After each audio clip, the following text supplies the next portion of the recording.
بسم الله الرحمن الرحيم يا أيها الذين آمنوا اتقوا الله ولتنظر نفس ما قدمت لغد واتقوا الله إن الله خبير بما تعملون۔ اے ایمان والو، اللہ سے ڈرتے رہو اور ہر شخص کو دیکھنا چاہیے کہ اس نے کل یعنی آخرت کے لیے کیا سامان بھیجا ہے، اور ہم پھر کہتے ہیں کہ اللہ سے ڈرتے رہو، بے شک اللہ تمہارے سب اعمال سے خبردار ہے۔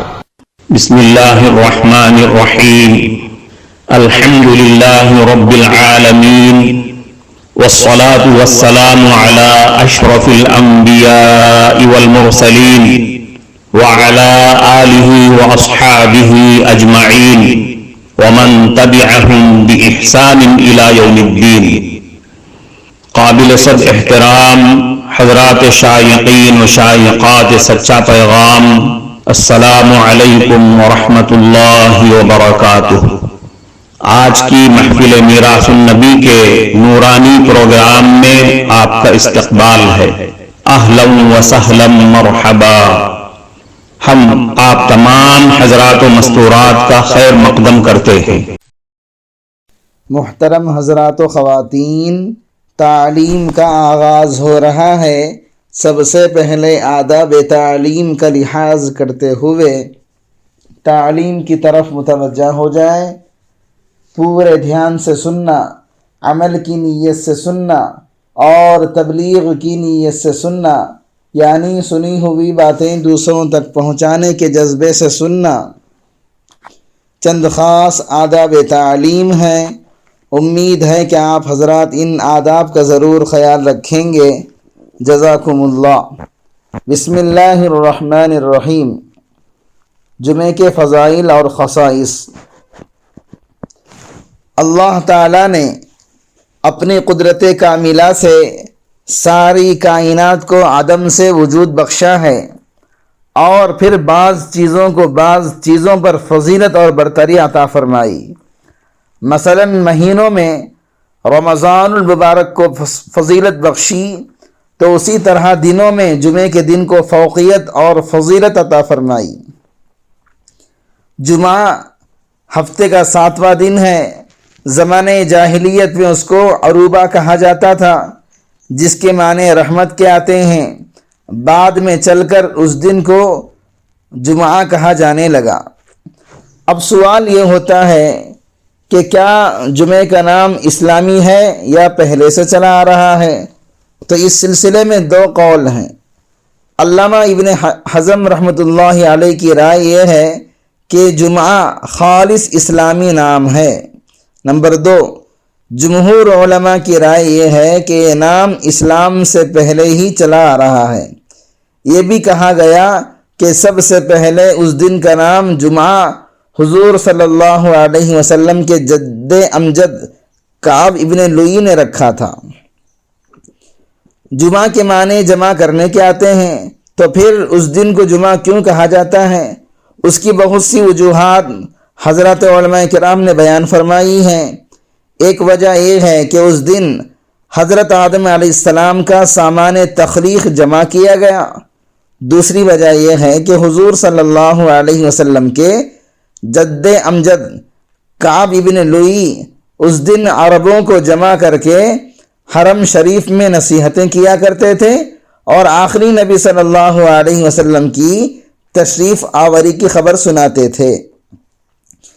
تیسری وجہ یہ ہے کہ اس دن حضرت اسد ابن زرارہ رضی اللہ عنہ مدینہ منورہ میں حضور صلی اللہ علیہ وسلم کے آنے سے پہلے مسلمانوں کو جمع کر کے نماز پڑھاتے تھے، اسی لیے انصار مدینہ اس دن کو جمعہ کہنے لگے۔ چوتھی وجہ یہ ہے کہ اس دن کمال خلائق کو یعنی ساری خوبیوں کو جمع کیا گیا۔ جمعے کا صحیح تلفظ۔ یہاں ایک بات سمجھ لیجئے، جمعے کا لفظ کون سا صحیح ہے؟ یہ لفظ 4 طرح سے پڑھا جا سکتا ہے: جمعہ، جمعہ، جمعہ، جمعہ۔ یہ 4 طریقے سے پڑھا جا سکتا ہے، بولا جا سکتا ہے، یہ صحیح ہے۔ ان 4 کے علاوہ کا تلفظ صحیح نہیں، جیسا کہ ہم لوگ بولتے ہیں جمعہ، جمعہ غلط ہے۔ حضور صلی اللہ علیہ وسلم جب تک مکہ مکرمہ میں رہے اس وقت تک وہاں کے حالات سخت ترین تھے، 5 وقتہ نمازیں ادا کرنا دشوار تھا، پھر جمعہ کیسے ادا کرتے؟ جب آپ صلی اللہ علیہ وسلم ہجرت فرما کر مدینہ منورہ تشریف لے گئے تو ایک روایت کے مطابق پیر، منگل اور بدھ کو آپ نے قباء ہی میں قیام فرمایا، جمعرات کے دن مسجد قباء کی بنیاد رکھی، جمعے کے دن آپ صلی اللہ علیہ وسلم مدینے کے لیے روانہ ہوئے اور بنی سالم کے محلے میں تھے کہ جمعے کا وقت ہو گیا تو وہاں ایک میدان میں جہاں اب مسجد جمعہ بنی ہے، آقا صلی اللہ علیہ وسلم نے پہلا جمعہ پڑھا۔ سب سے پہلے جمعہ تو حضرت اسد ابن زرارہ رضی اللہ عنہ نے پڑھایا، مگر وہ جمعے کا حکم آنے سے پہلے تھا۔ جمعے کا حکم آنے کے بعد اسلام میں پہلا جمعہ حضرت مصعب ابن عمیر رضی اللہ عنہ نے پڑھایا تھا، اسی لیے حضرت کعب ابن مالک رضی اللہ عنہ جب جمعے کی اذان سنتے تھے تو حضرت اسد ابن زرارہ کے لیے رحمت کی دعا کیا کرتے تھے۔ حدیث کی کتابوں میں جمعے کے بڑے فضائل آئے ہیں، چند فضیلتیں پیش کی جاتی ہیں، آپ سماعت فرمائیں۔ حضرت ابو ہریرہ رضی اللہ عنہ سے روایت ہے کہ رسول اکرم صلی اللہ علیہ وسلم نے فرمایا، ان دنوں میں جن میں آفتاب طلوع ہوتا ہے یعنی سورج نکلتا ہے، سب سے بہتر دن جمعہ ہے۔ اسی دن حضرت آدم علیہ السلام پیدا کیے گئے، اسی دن وہ جنت میں داخل ہوئے اور اسی دن انہیں جنت سے نکالا گیا اور زمین پر اتارا گیا، اور قیامت بھی جمعے ہی کے دن قائم ہوگی۔ اس حدیث میں جمعے کے 5 خصوصیات بیان کی گئی ہیں۔ نسائی شریف کی روایت ہے کہ رسول اکرم صلی اللہ علیہ وسلم نے ارشاد فرمایا، دنوں میں سب سے افضل دن جمعے کا دن ہے۔ یہاں ایک علمی بات بھی سمجھ لیجئے، ایک روایت میں جمعے کے دن کو افضل دن قرار دیا گیا، دوسری روایت میں یوم النحر یعنی قربانی کے دن کو افضل کہا گیا، تیسری روایت میں یوم العرفہ کو افضل دن کہا گیا۔ اب سوال یہ ہے کہ افضل دن کون سا ہے؟ کیونکہ روایتوں میں ٹکراؤ ہو رہا ہے۔ حافظ عراقی رحمۃ اللہ علیہ نے ان تمام روایتوں کو جمع کر کے فیصلہ کیا کہ ہفتے کے دنوں میں جمعے کا دن افضل اور سال کے دنوں میں یا تو عرفہ کا دن افضل یا تو قربانی کا۔ پھر فرمایا کہ جمعے کے افضل ہونے والی روایت زیادہ صحیح ہے۔ ابن ماجہ شریف کی روایت ہے کہ جمعہ کا دن تمام دنوں کا سردار ہے۔ ابن ماجہ شریف کی ایک روایت میں آتا ہے کہ جمعے کے دن اللہ تعالیٰ کے نزدیک عظمت کے اعتبار سے عید الفطر اور عید الاضحیٰ سے بھی بڑھ کر ہے۔ ایک روایت میں آتا ہے کہ حضور صلی اللہ علیہ وسلم کے سامنے جمعے کو پیش کیا گیا، اس کی صورت یہ بنی کہ حضرت جبریل علیہ السلام اپنے ہاتھ میں ایک سفید شیشہ جیسی کوئی چیز لے کر حضور صلی اللہ علیہ وسلم کے پاس آئے، جس کے درمیان میں کچھ نقطہ جیسا لگا ہوا تھا۔ آپ صلی اللہ علیہ وسلم نے دریافت فرمایا، یہ کیا ہے؟ حضرت جبریل علیہ السلام نے کہا، یہ جمعہ ہے جو آپ کو آپ کے رب نے پیش کیا ہے تاکہ یہ آپ کے لیے اور آپ کی قوم کے لیے عید بن جائے۔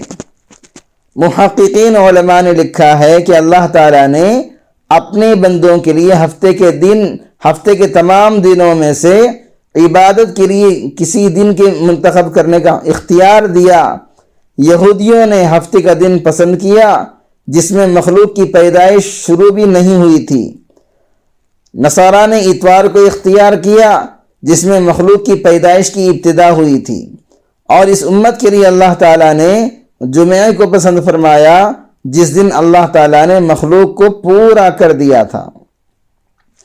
صحیح بخاری کی حدیث میں آتا ہے کہ نبی اکرم صلی اللہ علیہ وسلم نے ارشاد فرمایا کہ ہم دنیا میں آنے کے اعتبار سے سب سے پیچھے ہیں لیکن قیامت کے دن سب سے پہلے ہوں گے۔ مسلم کی روایت میں اتنا اور بھی ہے کہ قیامت کے دن تمام مخلوق میں سب سے پہلے فیصلے ہمارے ہی بارے میں ہوں گے۔ ناظرین کرام، اس دینی اور ایمانی بیان کو سننے کے دوران ہی اس کو لائک کر دیجئے اور شیئر بھی کر دیجئے تاکہ دوسرے بھی اس سے فائدہ اٹھا سکیں۔ اللہ آپ کو جزائے خیر عطا فرمائے۔ حضرت ابو ہریرہ رضی اللہ عنہ سے روایت ہے کہ رسول اکرم صلی اللہ علیہ وسلم نے فرمایا، جمعے کے دن ایک ایسی ساعت آتی ہے، ایک ایسی گھڑی آتی ہے جسے اگر کوئی بندہ مومن پا لے اور اس میں اللہ تعالیٰ سے بھلائی کا سوال کرے تو اللہ اس کو بھلائی عطا کر دیتا ہے، یعنی اس گھڑی میں مانگی جانے والی دعا ضرور مقبول ہو جاتی ہے۔ اب سوال یہ پیدا ہوتا ہے کہ جمعے کے دن یہ مقبول گھڑی کب ہوتی ہے؟ اس سلسلے میں حضرت علامہ سید محمد یوسف صاحب بنوری رحمۃ اللہ علیہ نے 45 اقوال بیان فرمائے ہیں، ان میں سے چند قول پیش کیے جاتے ہیں۔ حضرت ابو ہریرہ رضی اللہ عنہ کی روایت سے تائید ہوتی ہے کہ مقبول گھڑی جمعے کے دن صبح صادق سے طلوع آفتاب تک ہوتی ہے۔ حضرت حسن بصری رحمۃ اللہ علیہ کی رائے یہ ہے کہ مقبول گھڑی جمعے کے دن زوال کے وقت ہوتی ہے۔ حضرت عائشہ صدیقہ رضی اللہ عنہا کی روایت ہے کہ مقبول گھڑی جمعے کے دن مؤذن کی اذان دینے کے وقت ہے۔ حضرت حسن بصری رحمۃ اللہ علیہ کی ایک اور روایت ہے کہ یہ مقبول گھڑی امام کے ممبر پر خطبہ دینے کے لیے بیٹھنے کے وقت سے خطبے سے فارغ ہونے تک ہے۔ حضرت ابو ہریرہ رضی اللہ عنہ کی ایک اور روایت میں آتا ہے یہ مقبول گھڑی نماز جمعہ کے وقت ہوتی ہے۔ حضرت ابو السوار العدوی رحمۃ اللہ علیہ کی رائے یہ ہے کہ مقبول گھڑی جمعے کے دن زوال سے لے کر نماز سے فراغت تک ہے۔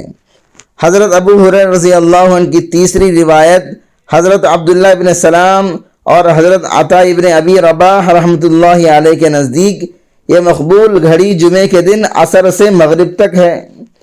حضرت امام شافعی رحمۃ اللہ علیہ کے نزدیک یہ مقبول گھڑی جمعے کے دن 2 خطبوں کے درمیان ہوتی ہے۔ حضرت امام اعظم ابو حنیفہ رحمۃ اللہ علیہ، حضرت امام احمد ابن حنبل رحمۃ اللہ علیہ اور اکثر علماء کے نزدیک یہ مقبول گھڑی جمعے کے دن آخری وقت میں غروب سے کچھ پہلے ہوتی ہے۔ حضرت کعب احبار جو یہود کے بڑے عالم تھے، بعد میں ایمان لے آئے، وہ ایک مرتبہ حضرت ابو ہریرہ رضی اللہ عنہ سے کہنے لگے یہ مقبول گھڑی سال کے صرف ایک ہی جمعے میں ہوتی ہے۔ حضرت ابو ہریرہ رضی اللہ عنہ نے کہا نہیں، بلکہ سال کے ہر جمعے میں ہوتی ہے۔ حضرت کعب احبار نے تورات اٹھائی اور اس میں دیکھا، پھر حضرت ابو ہریرہ رضی اللہ عنہ سے کہا رسول اکرم صلی اللہ علیہ وسلم نے سچ فرمایا، یہ مقبول گھڑی تو پورے سال ہر جمعے میں ہوتی ہے۔ معزز شائقین و شائقات سچا پیغام، آپ کو اندازہ لگ گیا ہوگا کہ یہ مضمون کتنا اہم ہے اور کس قدر فائدہ مند ہے۔ کم سے کم درجے میں سوشل میڈیا کے ذریعے سے بھی ہم اس کو زیادہ سے زیادہ شیئر کریں گے تو دعوت کے فریضے کی کوششوں میں ہم بھی اپنا کچھ حصہ ڈالنے والے بن سکتے ہیں۔ لہٰذا زیادہ سے زیادہ اس کو عام کریں تاکہ پوری دنیا کے ہندوؤں کی غلط فہمی دور ہو جائے اور انہیں یہ زمینی حقیقت معلوم ہو جائے اور وہ اپنے اصل مذہبی لیڈر پیغمبر آخر الزماں حضرت محمد الرسول اللہ صلی اللہ علیہ وسلم کو ماننے پر مجبور ہو جائیں اور کلمہ پڑھ کر آپ کے ساتھ ساتھ وہ بھی جنت میں جانے والے بن جائیں۔